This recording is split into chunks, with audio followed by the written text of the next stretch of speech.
pandang kawan-kawan. Fungsi makan. Okay, dah habis dah? Dah. Oh, okey. Maklimah nak tanya awak.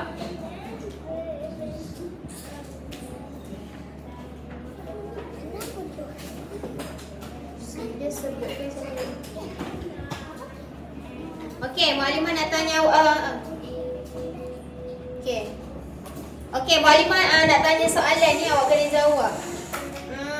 Okey, Maklimah nak tanya. Okey, apa? Okey, ni tanpa tengok Okey, Maklimah nak tanya awak. Apa fungsi bulu halus? Melindungi badan. Melindungi badan. Okey.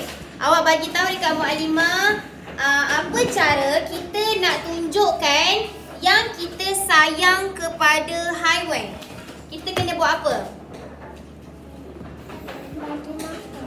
Kena bagi Makan. makan. Okey. Alright, okey. Pandai.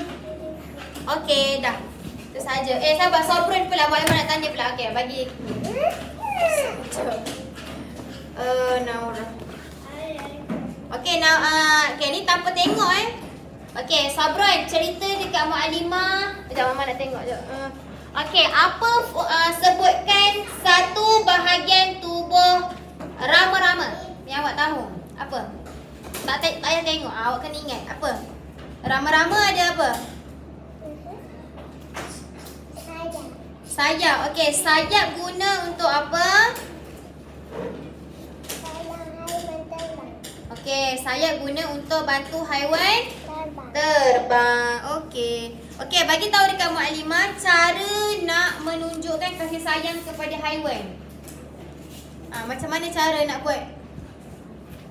Macam mana cara awak sayang haiwan? Awak buat apa?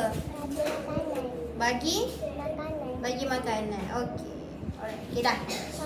Okey, terima kasih. Okey, Mama ambil gambar satu. Okey, berdua duduk sebelah. Naura sana. Sabra pegang. Naura sana. Okey, mana sini? Bawah sikit. Okey, 1, 2, 3. Okey dah. Okey dah. Yang dah siap tu awak letak dekat meja dulu tak?